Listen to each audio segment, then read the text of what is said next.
Hello everyone, I am Damayanti. Welcome to my YouTube channel. ଏବେ ମୁଁ ଆଲୋଚନା କରିବି ହିଷ୍ଟ୍ରି ଅନର୍ସର ପେପର 12 ଶର୍ଟ କ୍ୱେଶ୍ଚନ୍। ୟୁନିଟ୍ 1 ଔପନିବେଶିକ ଶକ୍ତିମାନଙ୍କର ବିସ୍ତାର ଏବଂ ଦୃଢ଼ୀକରଣ। ପ୍ରଥମେ ଶର୍ଟ କ୍ୱେଶ୍ଚନ୍। ଡ୍ୟାସ୍ ମସିହାରେ ଭାସ୍କୋ ଡା ଗାମା ଭାରତକୁ ଜଳପଥ ଆବିଷ୍କାର କରିଥିଲେ? 1498। ଏଇଟା ବହୁତ ଟାଇମ୍ ଏକ୍ଜାମ୍ରେ ଆସେ, ତେଣୁକରି ମନେ ରଖିଥିବେ।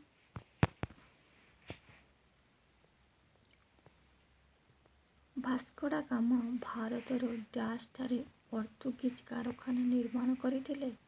କୋଚିନ୍। ଡ୍ୟାସ୍ ଖ୍ରୀଷ୍ଟାବ୍ଦରେ ଇଂଲଣ୍ଡର ରାଜା ଦ୍ୱିତୀୟ ଚାର୍ଲ୍ସ ବମ୍ବେ ନାମକ ସ୍ଥାନ ଇଷ୍ଟ ଇଣ୍ଡିଆନ୍ କମ୍ପାନୀକୁ ପ୍ରଦାନ କରିଥିଲେ? 1668। ଡ୍ୟାସ୍ ଖ୍ରୀଷ୍ଟାବ୍ଦରେ ଫରାସୀ ଇଷ୍ଟ ଇଣ୍ଡିଆନ୍ କମ୍ପାନୀ ଗଠିତ ହୋଇଥିଲା? 1664। ଡ୍ୟାସ୍ ମସିହାରେ ଇଂରେଜ ଇଷ୍ଟ ଇଣ୍ଡିଆନ୍ କମ୍ପାନୀ ଗଠନ କରିଥିଲେ? 1600। ଡ୍ୟାସ୍ ମସିହାରେ ଆଲିବର୍ଦୀ ଖାଁ ବଙ୍ଗର ନୂତନ ନବାବ ରୂପେ ଦାୟିତ୍ୱ ଗ୍ରହଣ କରିଥିଲେ? 1739। ଡ୍ୟାସ୍ ମସିହାରେ ପଲାସି ଯୁଦ୍ଧ ସଂଗଠିତ ହୋଇଥିଲା? 1757। ଏଇଟା ବହୁତ ଟାଇମ୍ ଏକ୍ଜାମ୍ରେ ପଡ଼େ। ଡ୍ୟାସ୍ ମସିହାରେ ସାମନ୍ତ ସନ୍ଧି ପ୍ରୟୋଗ ଘୋଷଣା କରାଯାଇଥିଲା? 1798। ଡ୍ୟାସ୍ ମସିହାରେ ରାଜତ୍ୱ ଲୋପ ନୀତି ପ୍ରଣୟନ କରିଥିଲା? 1848। ଭାରତରେ ପ୍ରଥମ ଗଭର୍ଣ୍ଣର ରୂପେ ଦାୟିତ୍ୱ ଗ୍ରହଣ କରିଥିଲେ? Robert Clive. ଏଇଟା ମଧ୍ୟ ଏକ୍ଜାମ୍ରେ ବହୁତ ଟାଇମ୍ ଆସେ। ଡ୍ୟାସ୍ ମସିହାରେ ଚତୁର୍ଥ ଇଂରେଜ ମହୀଶୂର ସମର ସଂଗଠିତ ହୋଇଥିଲା? 1799। ବାରବାଟୀ ଦୁର୍ଗ ଅଧିକାରରେ ଇଂରେଜମାନଙ୍କର ନେତୃତ୍ୱ ନେଇଥିଲେ କର୍ଣ୍ଣେଲ ହାରକୋର୍ଟ। ଡ୍ୟାସ୍ ମସିହାରେ କମ୍ପାନୀ ସରକାର ଓଡ଼ିଶାରେ ଲବଣ ଉତ୍ପାଦନ ଉପରେ ଏକଚାଟିଆ ଅଧିକାର କରିଥିଲେ? 1804। ଗୋଟିଏ ବାକ୍ୟରେ। ପ୍ରାରମ୍ଭିକ ପର୍ଯ୍ୟାୟରେ ଭାରତର କେଉଁ ପ୍ରଦେଶରେ ବାଣିଜ୍ୟିକ ସୁବିଧା ସୁଯୋଗ ହାସଲ ପାଇଁ ଇଂରେଜ ଇଷ୍ଟ ଇଣ୍ଡିଆନ୍ କମ୍ପାନୀର ସ୍ୱପ୍ନ ଦେଖିଥିଲେ? ବଙ୍ଗପ୍ରଦେଶ। ଇଂଲଣ୍ଡର କେଉଁ ରାଜା ବମ୍ବେ ସ୍ଥାନଟିକୁ ଇଷ୍ଟ ଇଣ୍ଡିଆନ୍ କମ୍ପାନୀକୁ ପ୍ରଦାନ କରିଥିଲେ? ଦ୍ୱିତୀୟ ଚାର୍ଲ୍ସ। ଭାରତର କେଉଁ ଅଞ୍ଚଳ ରାଜାଙ୍କଠାରୁ ଇଂରେଜମାନେ ମାନ୍ଦ୍ରାଜକୁ କ୍ରୟ କରିଥିଲେ? ଚନ୍ଦ୍ରଗିରି। ବଙ୍ଗର ନବାବ ଆଲିବର୍ଦୀ ଖାଁଙ୍କ ମୃତ୍ୟୁ କେବେ ହୋଇଥିଲା? 1756।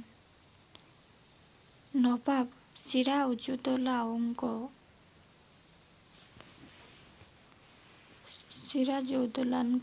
କେଉଁ ସେନାଧ୍ୟକ୍ଷ ଇଂରେଜଙ୍କ ସହିତ ଗୁପ୍ତ ମନ୍ତ୍ରଣା କରିଥିଲେ? ମିର୍ଜାଫର। ଏଇଟା ମଧ୍ୟ ଏକ୍ଜାମ୍ରେ ବହୁତ ଟାଇମ୍ ଆସେ। ପଲାସି ଯୁଦ୍ଧ ପରେ ଇଂରେଜମାନଙ୍କ ସହାୟତାରେ କିଏ ବଙ୍ଗଳାର ନୂତନ ନବାବ ରୂପେ ଅଧିଷ୍ଠିତ ହୋଇଥିଲେ? ମିର୍ଜାଫର। କେଉଁ ହିନ୍ଦୁ ରାଜ୍ୟ ୱେଲସଲିଙ୍କ ସାମନ୍ତ ସନ୍ଧିର ଶିକାର ହୋଇଥିଲେ? ତାଞ୍ଜୋର। କେଉଁ ରାଜାଙ୍କ ମୃତ୍ୟୁ ପରେ ଝାନ୍ସୀକୁ ଇଂରେଜ ସାମ୍ରାଜ୍ୟଭୁକ୍ତ କରାଯାଇଥିଲା? ଗଙ୍ଗାଧର ରାଓ। ବକ୍ସାର ଯୁଦ୍ଧରେ ପରାଜିତ ଅଯୋଧ୍ୟାର ନବାବଙ୍କ ନାମ କ'ଣ? ସୁଜାଉଦ୍ଦୌଲା। ପ୍ରଥମ ଇଂରେଜ ମହୀଶୂର ସମର କେବେ ଆରମ୍ଭ ହୋଇଥିଲା? 1767। ଦ୍ୱିତୀୟ ମହୀଶୂର ଯୁଦ୍ଧ କେବେ ସଂଗଠିତ ହୋଇଥିଲା? 1780। କେଉଁ ଯୁଦ୍ଧକ୍ଷେତ୍ରରେ ଇଂରେଜମାନଙ୍କ ଗୁଳିର ଶିକାର ହୋଇଥିଲେ ଟିପୁ ସୁଲତାନ? ମାଲଭେଲି। କେଉଁ ଶକ୍ତିକୁ ପରାସ୍ତ କରି ଇଂରେଜମାନେ ଓଡ଼ିଶା ଅଧିକାର କରିଥିଲେ? ମରହଟ୍ଟା। ଇଂରେଜମାନେ କାହା ନେତୃତ୍ୱରେ ବାଲେଶ୍ୱରକୁ ଅଧିକାର କରିଥିଲେ? Captain Morgan. ଇଂରେଜମାନେ ଓଡ଼ିଶା ଅଧିକାର ସମୟରେ ପୁରୀ ରାଜା କିଏ ଥିଲେ? ଦ୍ୱିତୀୟ ମୁକୁନ୍ଦଦେବ। ତାପରେ 2ଟି ବା 3ଟି ବାକ୍ୟରେ 2 ମାର୍କିଆ ବା 3 ମାର୍କିଆ। ଇଂଲଣ୍ଡ ରାଣୀ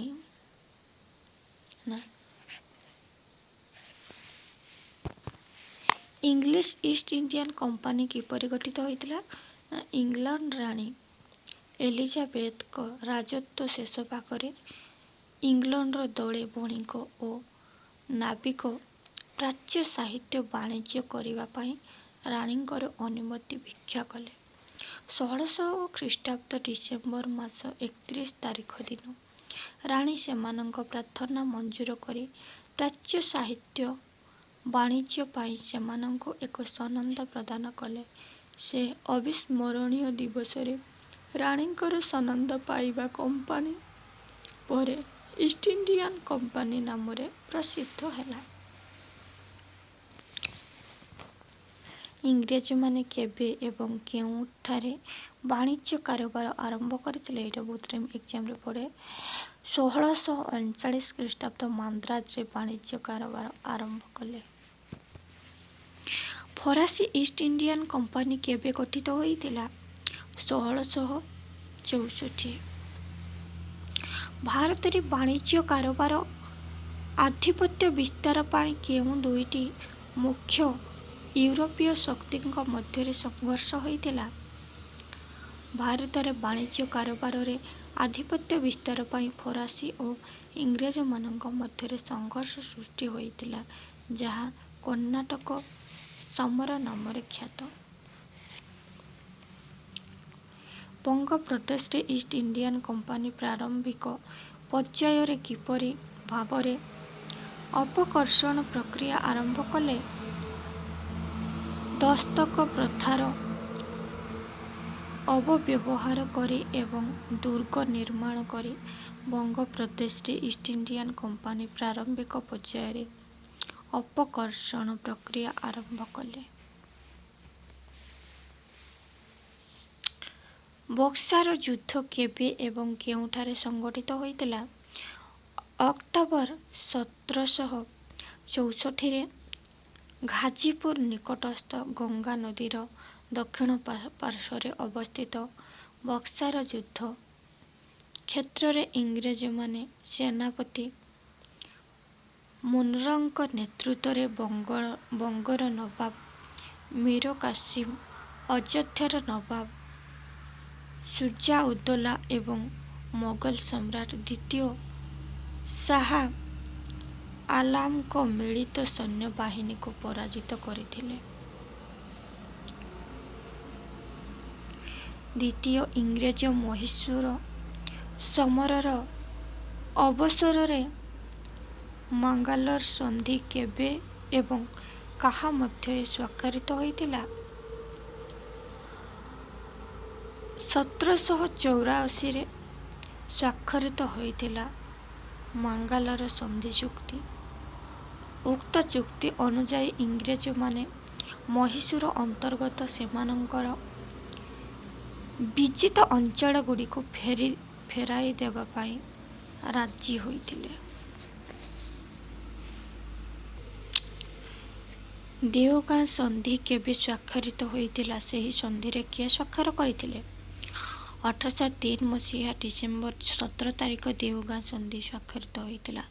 ସେ ସନ୍ଧି ଇଂରେଜ ଓ ଭଲସାଲଙ୍କ ମଧ୍ୟରେ ସ୍ୱାକ୍ଷରିତ ହୋଇଥିଲା। ଏଇଟା ବହୁତ ଟାଇମ୍ ଏକ୍ଜାମରେ ପଡ଼େ। ବାରବାଟୀ ଦୁର୍ଗ କେଉଁ ରାଜବଂଶର ରାଜତ୍ୱ ସମୟରେ ନିର୍ମିତ ହୋଇଥିଲା? ଏହା କେବେ ଇଂରେଜମାନଙ୍କ ଦ୍ୱାରା ଅଧିକୃତ ହେଲା? ଏଇଟା ମଧ୍ୟ ଏକ୍ଜାମରେ ବହୁତ ଟାଇମ୍ ପଡ଼େ। ଗଙ୍ଗବଂଶର ରାଜତ୍ୱରେ ବାରବାଟୀ ଦୁର୍ଗ ନିର୍ମିତ ହୋଇଥିଲା। 1803 ମସିହାରେ ସେହି ଦୁର୍ଗ ଇଂରେଜମାନଙ୍କ 5ଟି ବା 6ଟି ବାକ୍ୟରେ ଭାରତକୁ ପର୍ତ୍ତୁଗୀଜମାନଙ୍କର ଆଗମନ। ଡଚମାନଙ୍କର ଭାରତ ଆଗମନ। 1596 ଖ୍ରୀଷ୍ଟାବ୍ଦରେ ହଲାଣ୍ଡର ଅଧିବାସୀ ରୂପେ ପରିଚିତ ଡଚ୍ ମାନେ ଭାରତକୁ ବାଣିଜ୍ୟ କରିବା ପାଇଁ ଆସିଥିଲେ। ସେଥିପାଇଁ ଡଚ୍ ମାନେ ୟୁନାଇଟେଡ୍ ଇଣ୍ଡିଆ କମ୍ପାନୀ ନାମକ ଏକ ବାଣିଜ୍ୟ ସଂସ୍ଥା ଗଠନ କରିଥିଲେ। ଏ ପର୍ତ୍ତୁଗୀଜ ମାନଙ୍କର ଆଗମନ ନଚେତ୍ ଡଚ୍ ମାନଙ୍କର ଆଗମନ, ଏଇ ଦୁଇଟାରୁ ଯେଉଁଟା ହେଲେ ଗୋଟେ ନିଶ୍ଚୟ ପଡ଼ିବ ଏକ୍ଜାମରେ। ଇଂଲିଶ ଇଷ୍ଟ ଇଣ୍ଡିଆନ କମ୍ପାନୀର ଭାରତରେ ବାଣିଜ୍ୟ ବ୍ୟବସାୟ।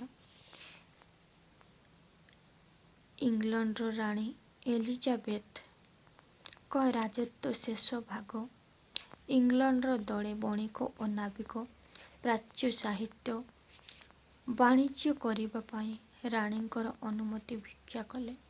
1600 ଖ୍ରୀଷ୍ଟାବ୍ଦ ଡିସେମ୍ବର ମାସ 31 ତାରିଖ ଦିନ ରାଣୀ ସେମାନଙ୍କ ପ୍ରାର୍ଥନା ମଞ୍ଜୁର କରି ପ୍ରାଚ୍ୟ ସାହିତ୍ୟରେ ବାଣିଜ୍ୟ ପାଇଁ ସେମାନଙ୍କୁ ସନନ୍ଦ ପ୍ରଦାନ କଲେ। ସେହି ଅବିସ୍ମରଣୀୟ ଦିବସରେ ରାଣୀଙ୍କ ସନନ୍ଦ ପାଇବା କମ୍ପାନୀ ପରେ ଇଷ୍ଟ ଇଣ୍ଡିଆନ କମ୍ପାନୀ ନାମରେ ପ୍ରସିଦ୍ଧ କଲେ। ମାନ୍ଦ୍ରାଜ ଇଷ୍ଟ ଇଣ୍ଡିଆନ କମ୍ପାନୀର ବ୍ୟବସାୟ ପ୍ରତିଷ୍ଠା। ପଶ୍ଚିମ ଉପକୂଳରେ ଇଷ୍ଟ ଇଣ୍ଡିଆନ କମ୍ପାନୀର ବାଣିଜ୍ୟ କାରବାର। ଭାରତର ପଶ୍ଚିମ ଉପକୂଳରେ ବମ୍ବେ ନାମକ ସ୍ଥାନରେ ଅନେକ ଦିନରୁ ପର୍ତ୍ତୁଗୀଜମାନଙ୍କର ଅଧିକାର ଥାଏ। ପର୍ତ୍ତୁଗାଲ ରାଜା ନିଜର କନ୍ୟା କ୍ୟାଥେରାଇନଙ୍କୁ ଇଂଲଣ୍ଡର ରାଜା ଦ୍ୱିତୀୟ ଚାର୍ଲସଙ୍କ ସହିତ ବିବାହ ଦେଲାବେଳେ ସେ ସ୍ଥାନକୁ ଯୌତୁକରେ ପ୍ରଦାନ କରିଥିଲେ। ତାପରେ ବଙ୍ଗପ୍ରଦେଶରେ ଇଷ୍ଟ ଇଣ୍ଡିଆନ କମ୍ପାନୀର ବାଣିଜ୍ୟ କାରବାର। ଫରାସୀ ଇଷ୍ଟ ଇଣ୍ଡିଆନ କମ୍ପାନୀର ବାଣିଜ୍ୟ କାରବାର। ଏହି ଫରାସୀ ଇଷ୍ଟ ଇଣ୍ଡିଆନ କମ୍ପାନୀ ବଙ୍ଗପ୍ରଦେଶର ଇଷ୍ଟ ଇଣ୍ଡିଆନ କମ୍ପାନୀ, ପଶ୍ଚିମ ଉପକୂଳରେ ଇଷ୍ଟ ଇଣ୍ଡିଆନ କମ୍ପାନୀ ଆଉ ମାନ୍ଦ୍ରାଜରେ ଇଷ୍ଟ ଇଣ୍ଡିଆନ କମ୍ପାନୀ ପ୍ରତିଷ୍ଠା। ଏହି ଚାରିଟା ମଧ୍ୟରୁ ଯେଉଁଟା ହେଲେ ଗୋଟେ ନିଶ୍ଚୟ ଏକ୍ଜାମରେ ପଡ଼ିବ, ତେଣୁକରି ଭଲ ଭାବରେ ମନେ ରଖିଥିବେ। ପଲାସୀ ଯୁଦ୍ଧ କ'ଣ? ପଲାସୀ ଯୁଦ୍ଧ ମୂଳରେ କେତେଗୋଟି କାରଣ ନିହିତ। ପ୍ରଥମତଃ ସିରାଜଙ୍କ ରାଜଦରବାରର କେତେକ ଲୋକ ଇଂରେଜମାନଙ୍କ ସହିତ ସମ୍ପର୍କ ସ୍ଥାପନ କରିଥିଲେ। ଦ୍ୱିତୀୟତଃ ଦସ୍ତକ ପ୍ରଥାର ଅବ୍ୟବହାର ରହି ଇଂରେଜମାନେ ବାଣିଜ୍ୟର ଲାଭବାନ ହେଉଥିଲେ। ଏସବୁ କାରଣରୁ ନବାବ ଉତ୍ତ୍ୟକ୍ତ ହୋଇ 1757 ଜୁନ 20 ତାରିଖ ଇଂରେଜମାନଙ୍କୁ ଦମନ କରିବାକୁ କଲିକତା ଯାତ୍ରା କଲେ। ଏହାପରେ ସିରାଜ ସନ୍ଧି ସର୍ତ୍ତଗୁଡ଼ିକ ଭଙ୍ଗ କରି ବୋଲି ମିଥ୍ୟା ଅଭିଯୋଗ ଆଣି କ୍ଲାଇଭ୍ 1757 ଜୁନ 23 ତାରିଖ ଦିନ ପଲାସୀ ଯୁଦ୍ଧରେ ସିରାଜଙ୍କୁ ଯୁଦ୍ଧକ୍ଷେତ୍ରରେ ଭେଟିଲେ। ସିରାଜ ଉଦ୍ଦୌଲା କିଏ? ଏଇଟା ବୁଝିପାରେ ବା ସନ୍ଧିକୂପ ହତ୍ୟା ଆଉ ପଲାସୀ ଯୁଦ୍ଧର ଫଳାଫଳ ମଧ୍ୟ ପଡ଼ିପାରେ। ରବର୍ଟ କ୍ଲାଇଭଙ୍କ ବିଷୟରେ ଲେଖିବା ପାଇଁ ପଡ଼େ। କମ୍ପାନୀ କର୍ମଚାରୀଙ୍କ ଦ୍ୱାରା ଦସ୍ତକର ଅପବ୍ୟବହାର। ଇଂରେଜମାନଙ୍କ ଦ୍ୱାରା ବଙ୍ଗପ୍ରଦେଶର ଦୁର୍ଗ ନିର୍ମାଣ। ପଲାସୀ ଯୁଦ୍ଧର ଗୁରୁତ୍ୱ। ସାମନ୍ତ ସନ୍ଧି ନଚେତ୍ ସାମନ୍ତ ସନ୍ଧିର କୁଫଳ ନଚେତ୍ ସାମନ୍ତ ସନ୍ଧିର ସୁଫଳ ନଚେତ୍ ରାଜତ୍ୱ ଲୋପ ନୀତି ବା ରାଜତ୍ୱ ଲୋପ ନୀତିର ଅପକାରିତା। ଏହି ଭିତରୁ ଯେଉଁଟା ହେଲେ ଗୋଟେ ପଡ଼ିବ। ଆଉ ମିର୍ଜାଫର, ମିର୍ଜା କିସମ, ବକ୍ସା ଯୁଦ୍ଧର ଫଳାଫଳ, ବଙ୍ଗପ୍ରଦେଶର ଦ୍ୱୈତ ଶାସନ, ଏହି ସମସ୍ତ ଭିତରୁ ଗୋଟେ ପଡ଼ିବ। ବଙ୍ଗରେ ଦ୍ୱୈତ ଶାସନର ପ୍ରଭାବ। ଶ୍ରୀରଙ୍ଗାପତ୍ତନର ସନ୍ଧି। ମୁଁ କେବଳ ଇମ୍ପୋର୍ଟାଣ୍ଟ ଗୁଡ଼ିକ କହିଦେଉଛି, ଆପଣମାନେ ଅନ୍ୟ ଗୁଡ଼ିକ ନୋଟ୍ କରିନେବେ, କାରଣ ସବୁଗୁଡ଼ିକ ଆଲୋଚନା କରିବା ମଧ୍ୟ संभव नुहे कारण सबुगुड़िक आलोचना कले वीडियो लंबा हो कारण मु वीडियो रे चारिटी सारा देवगा संधि चारिटी सारा मु यूनिट को देखाइबी तेणुक वीडियो लंबा हो इंग्रेज मानकर पूरी अधिकार किपरि होइतिला एटा मध्य पड़े बहुत टाइम एग्जाम ने आउ देवगा संधि मध्य पड़ी थाए तेणुक भल से नोट करने यूनिट 2 औपनिवेशिक राष्ट्र एवं एहार विचारधारा इंग्रेज राजत्व रे भारत रे पुलिस विभाग जन्मदाता थिले लॉर्ड कॉर्नवालिस एटा एग्जाम में बहुत टाइम पड़े इंग्रेज राजत्व रे भारतीय सैन्य माने डैश नाम रे परिचित थिले सिपाही एटा मते एग्जाम में आसे बहुत टाइम डैश थाना व्यवस्था प्रतिष्ठा करथिले कॉर्नवालिस डैश मसीह रे चार्टर एक्ट प्रणीत होइतिला 1833 राजा राममोहन थिले डैश विचारधारार समर्थक जड़वादी भारतीय संस्कृतिर प्रगतिर बाधक बोली डैश मत व्यक्त करथिले जेम्स मिल उपयोगितावादी माने भारत रे डैश शिक्षार प्रसार सपक्षर थिले स्वदेश भारत रे आधुनिक शिक्षार प्रवर्तक थिले विलियम बेंटिंग गोटिए वाक्य रे भारत रे न्यायिक व्यवस्था को किए बेस सुदृढ़ करथिले लॉर्ड कॉर्नवालिस इंग्रेज राजत्व रे ग्राम्य स्तर रे पुलिस दायित्व किए निर्वाह करथिले चौकीदार फौजदार मामलार समाधान पाई कॉर्नवालिस बंग प्रेसिडेंट को केतोटी भागरे विभक्त करथिले चारिटी एटा एग्जाम रे बहुत टाइम पड़ी थे इंग्रेज राजत्व रे भारत रे प्राचीनवादी चिंताधारार जनक रूपे किए परिचित सर चार्ल्स विल्सन इंग्रेज राजत्व रे भारत रे उपयोगितावादी तत्वर जनक किए थिले जेम्स मिल मैलेंग विवरणी केबे घोषणा करागला 1835 फेब्रुआरी 2 किए चार्ल्स वुड को सनद को कार्यकारी करथिले लॉर्ड डेलहाउसी विभाग ख 2टी बा 3टी वाक्य रे इंग्रेज मानक मौलिक संधि कौन थिला इंग्रेज मानकर मौलिक संधि और सिद्धांत हैला समग्र भारतीय राष्ट्र को प्रत्येक संभावित दिगरु निजर स्वार्थ एवं लाभ निमित्त दासत्व रे रखिबा भारत रे ब्रिटिश पुलिस बाहिनी काहीकि गठन करागला आईन श्रृंखला व्यवस्था को श्रृंखलित करने एवं ब्रिटिश शासन विरुद्ध रे चलीथिबा षड्यंत्र को व्यर्थ करने उद्देश्य रे पुलिस विभाग को संगठित करा थिला इंग्रेज मानक द्वारा प्रतिष्ठित आईन शासन तात्पर्य कौन इंग्रेज माने आईन शासन बा विधि शासनर अवधारा को भारत रे प्रतिष्ठित करथिले एहार तात्पर्य हैला सेमानंक प्रशासन अंततः सैद्धांतिक रूपे आईन अनुसार परिचालित हेबो ब्रिटिश राजत्व रे रक्षणशील चिंताधारार महत्व कौन थिला आद्य भागरे केउ माने एही प्रतिध्वनित करुथिले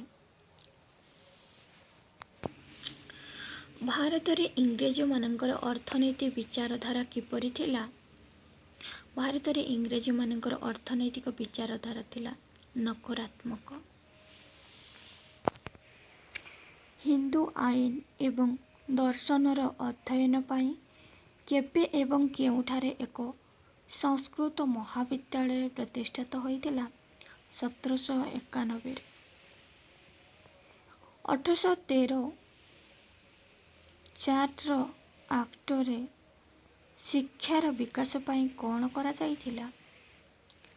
ଆଧୁନିକ ବିଜ୍ଞାନ ଶିକ୍ଷାର ବିକାଶ ଏବଂ ଶିକ୍ଷିତ ଭାରତୀୟଙ୍କ ପ୍ରୋତ୍ସାହନକୁ ତା'ର ନୀତିରେ ଅନ୍ତର୍ଭୁକ୍ତ କରାଗଲା। ଚାର୍ଲସ ଉଡ୍ ସନଦ କ'ଣ? ଏହାର ଉଦ୍ଦେଶ୍ୟ କ'ଣ? ଏଇଟା ଏକ୍ଜାମ୍ରେ ବହୁତ ଟାଇମ୍ ପଡ଼େ। ଭାରତୀୟ ଶିକ୍ଷାର ପୁନର୍ବିନ୍ୟାସ ପାଇଁ ନିୟନ୍ତ୍ରଣ ପରିଷଦର ଅଧ୍ୟକ୍ଷ ଚାର୍ଲସ ଉଡ୍ 1854ରେ ଏକ ଅନୁମୋଦନ ଭାରତକୁ ପ୍ରେରଣ କରିଥିଲା।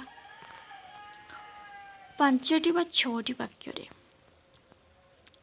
ଔପନିବେଶିକ ସୈନ୍ୟବାହିନୀର ଗଠନର ଉଦ୍ଦେଶ୍ୟ କ'ଣ? ଭାରତରେ ଇଂରେଜ ରାଜାର ପ୍ରମୁଖ ଆଧାର ହେଲା ସୈନ୍ୟବାହିନୀ। ଏହା 4ଗୋଟି ଉଦ୍ଦେଶ୍ୟକୁ ପରିପୂରଣ କରିଥାଏ। ପ୍ରଥମତଃ, ଭାରତର ଶାସକମାନଙ୍କ ଉପରେ ବିଜୟ ହାସଲ କରିବା ପାଇଁ ଏହା ମୁଖ୍ୟ ଉପକରଣ ରୂପେ କାର୍ଯ୍ୟ କରେ। 2ରେ, ବ୍ରିଟିଶ ଇଷ୍ଟ ଇଣ୍ଡିଆନ କମ୍ପାନୀର ସୈନ୍ୟବାହିନୀ। ପରେ ଇଷ୍ଟ ଇଣ୍ଡିଆନ କମ୍ପାନୀର ପଲାସି ବିଭାଗ।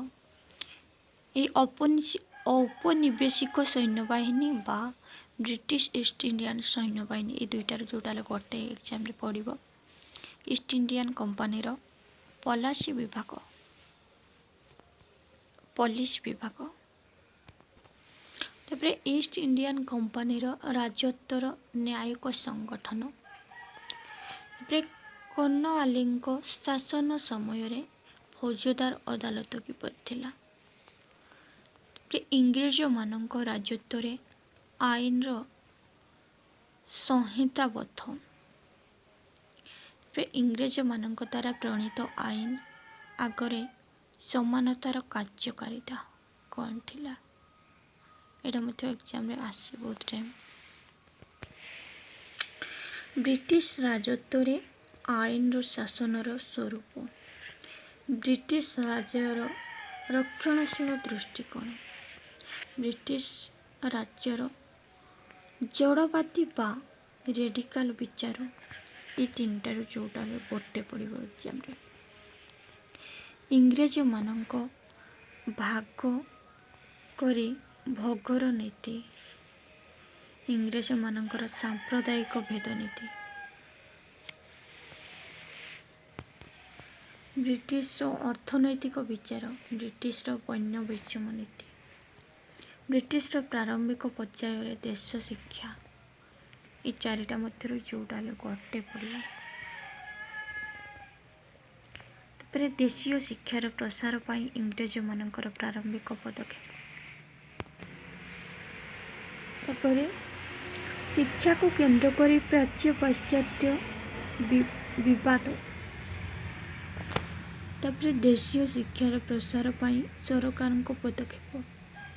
ଚାର୍ଲସ ଉଡ୍ଙ୍କ ସନଦ, ଏଇଟା ବହୁତ ଟାଇମ୍ ଏକ୍ଜାମ୍ରେ ପଡ଼େ।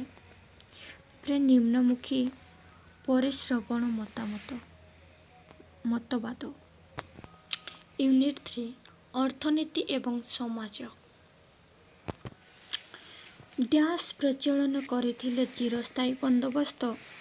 Lord Cornwallis. ଏଇଟା ବହୁତ ଟାଇମ୍ ଏକ୍ଜାମ୍ରେ ପଡ଼ିଥାଏ। ଡ୍ୟାସ୍ ମସିହାରେ ଚିରସ୍ଥାୟୀ ବନ୍ଦୋବସ୍ତ ପ୍ରଚଳନ ହୋଇଥିଲା? 1793। ଏଇଟା ମଧ୍ୟ ମନେ ରଖିଥିବେ। ରୋଆତୱାରୀ ବ୍ୟବସ୍ଥା ଡ୍ୟାସ୍ ମସିହାରେ ପ୍ରଚଳିତ ହୋଇଥିଲା? 1820। ଏହି ଚିରସ୍ଥାୟୀ ବନ୍ଦୋବସ୍ତ ନଚେତ୍ ରୋଆତୱାରୀ ବ୍ୟବସ୍ଥା, এই ଦୁଇଟାରୁ। ଡ୍ୟାସ୍ ମସିହାରେ ମହଲୱାରୀ ବ୍ୟବସ୍ଥା ପ୍ରଚଳିତ ହୋଇଥିଲା? 1822।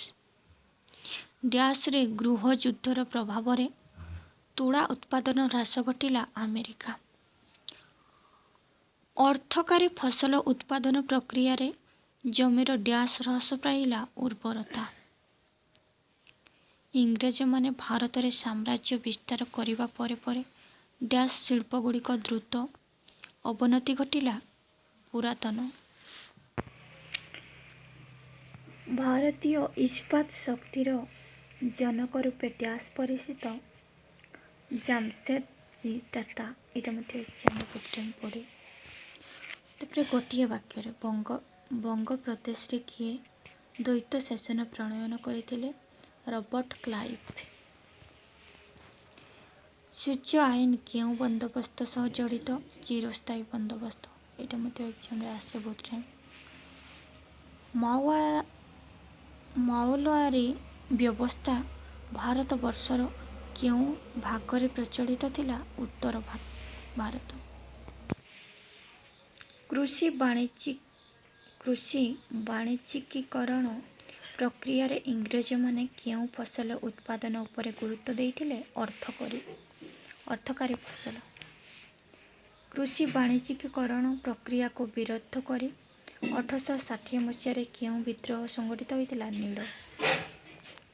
କିଏ ଇଂରେଜମାନଙ୍କୁ ନିୟମିତ ଲୁଣ୍ଠନକାରୀ ରୂପେ ଅଭିହିତ କରୁଥିଲେ? ଦାଦାଭାଇ ନାରୋଜୀ। ଏଇଟା ମଧ୍ୟ ଏକ୍ଜାମ୍ରେ ଆସେ ବହୁତ ଟାଇମ୍।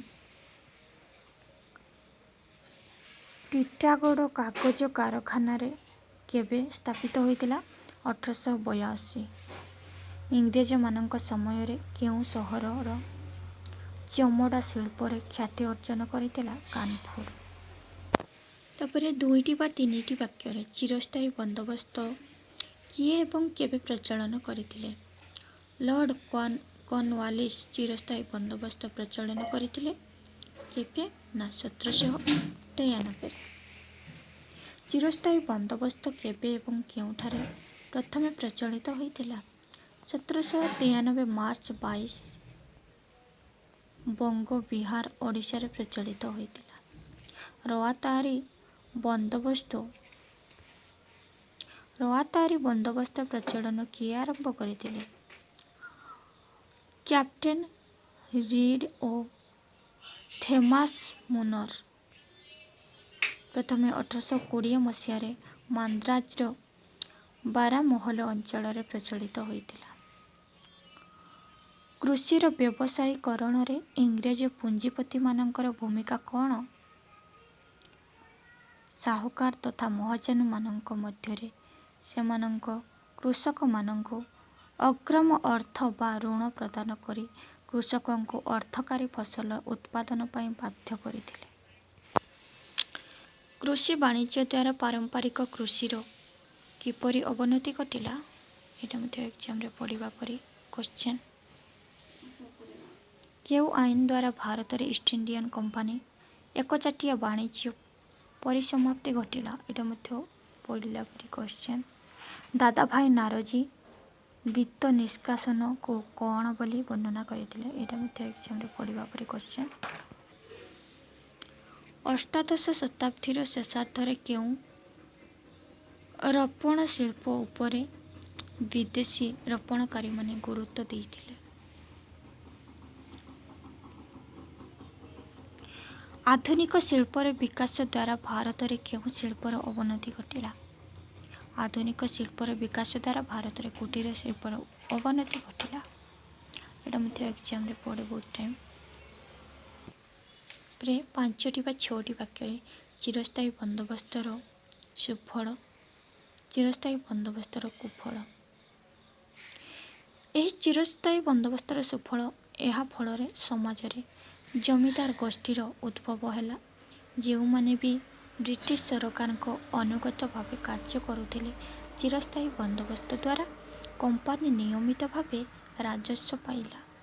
ଅପରପକ୍ଷରେ କମ୍ପାନୀ 2 ଗୁଣ ରାଜସ୍ୱ ଆୟ କରି ପ୍ରଚୁର ଅର୍ଥ ଆୟ କମ୍ପାନୀ ନିୟମିତ ଭାବରେ ରାଜସ୍ୱ ପାଇଲା। ଚିରସ୍ଥାୟୀ ବନ୍ଦୋବସ୍ତର କୁଫଳ ନଚେତ୍ ଚିରସ୍ଥାୟୀ ବନ୍ଦୋବସ୍ତର ସୁଫଳ, এই ଦୁଇଟିରୁ ଗୋଟିଏ ଏକ୍ଜାମ୍ରେ ପଡ଼ିବାର ସମ୍ଭାବନା ଅଛି। ତାପରେ ରଆତାରୀ ବ୍ୟବସ୍ଥା ବା ମାଓଲାରୀ ବ୍ୟବସ୍ଥା, এই ଦୁଇଟିରୁ ଯେଉଁଟା ହେଲେ ଗୋଟେ ପଡ଼ିବ। 1820 ମସିହାରେ ମାନ୍ଦ୍ରାଜର ତତ୍କାଳୀନ ଗଭର୍ଣ୍ଣର ସାର୍ ଥୋମାସ୍ ମୁନର ଦକ୍ଷିଣ ଭାରତରେ ରଆତାରୀ ବ୍ୟବସ୍ଥା କାର୍ଯ୍ୟ କରିଥିଲେ। ଆଉ ମାଓଲାରୀ ବ୍ୟବସ୍ଥା 1819 ମସିହାରେ ହଲ୍ଟ ମେକେଞ୍ଜି ନାମକ ଜୈନିକ ଉଚ୍ଚପଦସ୍ଥ କର୍ମଚାରୀ ଏକ ନୂତନ ଭୂ ରାଜସ୍ୱ ବ୍ୟବସ୍ଥା ପ୍ରସ୍ତାବ ଦେଇଥିଲେ, ଯାହା ଥିଲା ଜମିଦାରୀ ଓ ରଆତାରୀ ବନ୍ଦୋବସ୍ତ ଏକ ମିଶ୍ରଣ। ମାଓଲାରୀର ବ୍ୟବସ୍ଥାର କୁଫଳ। ଚିରସ୍ଥାୟୀ ବନ୍ଦୋବସ୍ତର ଜମିଦାରଙ୍କ କ୍ଷମତା। କୃଷିର ବ୍ୟବସାୟୀକରଣର ଅର୍ଥ। ଭାରତରେ କୃଷିର ବ୍ୟବସାୟୀକରଣର ବିଭିନ୍ନ ପର୍ଯ୍ୟାୟ। କୃଷିର ବ୍ୟବସାୟୀକରଣର ପ୍ରକ୍ରିୟାରେ ଆମେରିକାର ଗୃହଯୁଦ୍ଧର ପ୍ରଭାବ। କୃଷିର ବ୍ୟବସାୟୀକରଣରେ ଇଂରେଜ ପୁଞ୍ଜିପତିମାନଙ୍କର ଭୂମିକା। କୃଷିର ବ୍ୟବସାୟୀକରଣରେ ଶିଳ୍ପ ବିପ୍ଳବର ପ୍ରଭାବ। କୃଷିର ବ୍ୟବସାୟୀକରଣରେ ମହାଜନ ଓ ସାହୁକାରଙ୍କ ଭୂମିକା ବା ବିତ୍ତ ପ୍ରବାହ। ଏ ବିତ୍ତ ପ୍ରବାହ ଏକ୍ଜାମରେ ପଡ଼ିବା ଭଳି କ୍ୱେଶ୍ଚନ୍। ବିତ୍ତ ପ୍ରବାହର କାରଣ। ବିତ୍ତ ପ୍ରବାହର ବିଭିନ୍ନ ଦିଗ। ପରବର୍ତ୍ତୀ ସମୟରେ ବିତ୍ତ ପ୍ରବାହ। ଭାରତରେ ବାଗନର ଉଦ୍ୟୋଗ। ଇଂରେଜ ଶାସନ ସମୟରେ ବୟନ ଶିଳ୍ପର ବିକାଶ। ଇଂରେଜ ରାଜତ୍ୱରେ ଝୋଟ ଶିଳ୍ପ। ଇଂରେଜ ରାଜତ୍ୱରେ ଲୌହ ଏବଂ ଇସ୍ପାତ ଶିଳ୍ପ। ୟୁନିଟ୍ 4 ଜନପ୍ରିୟ ବିଦ୍ରୋହ। ମୁଁ କେବଳ ଇମ୍ପୋର୍ଟାଣ୍ଟ କ୍ୱେଶ୍ଚନ୍ ଗୁଡ଼ିକ ଆଲୋଚନା କରିବି, ଅନ୍ୟ ଗୁଡ଼ିକ ଆପଣମାନେ ନୋଟ୍ କରିନେବେ, କାରଣ ସବୁଗୁଡ଼ିକ ଆଲୋଚନା କରି ଭିଡ଼ିଓ ମଧ୍ୟ ଲମ୍ବ ହୋଇଯିବ, କାରଣ 4ଟା ସାରା ୟୁନିଟ୍କୁ ମୁଁ ଏହି ଭିଡ଼ିଓ ମାଧ୍ୟମରେ ଦେଖାଇବି। ସାନ୍ତାଳ ବିଦ୍ରୋହର ପ୍ରଥମେ ବଙ୍ଗପ୍ରଦେଶର ଡ୍ୟାସ୍ ଠାରୁ ଆରମ୍ଭ ହୋଇଥିଲା। ଲିଟିପୋଡ଼ା। ସାନ୍ତାଳ ବିଦ୍ରୋହ ଫଳସ୍ୱରୂପ ଇଂରେଜମାନେ ସାନ୍ତାଳ ଅଧ୍ୟୁଷିତ ଅଞ୍ଚଳକୁ ଡ୍ୟାସ୍ ନାମରେ ନାମିତ କରିଥିଲେ। ସାନ୍ତାଳ ପ୍ରଗଣା।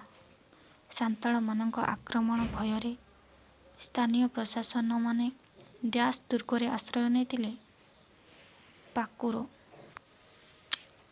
ଡ୍ୟାସ୍ ଖ୍ରୀଷ୍ଟାବ୍ଦରେ ଚାର୍ଟର ଆଇନ ନୀଳ ରପଣକାରୀଙ୍କ ସ୍ୱାର୍ଥ ଉଦ୍ଦେଶ୍ୟରେ ଉଦ୍ଦିଷ୍ଟ ଥିଲା। 1833 ଦୀନବନ୍ଧୁ ମିତ୍ରଙ୍କର ନାଟକ ଡ୍ୟାସ୍ଠାରେ ନୀଳ ଚାଷୀଙ୍କର ଦୁର୍ଦ୍ଦଶା ସମ୍ବନ୍ଧରେ ଆଲୋକପାତ କରିଛି ନୀଳ ଦର୍ପଣ। ଏଇଟା ମଧ୍ୟ ଏକ୍ଜାମରେ ପଡ଼େ ବହୁତ ଟାଇମ୍।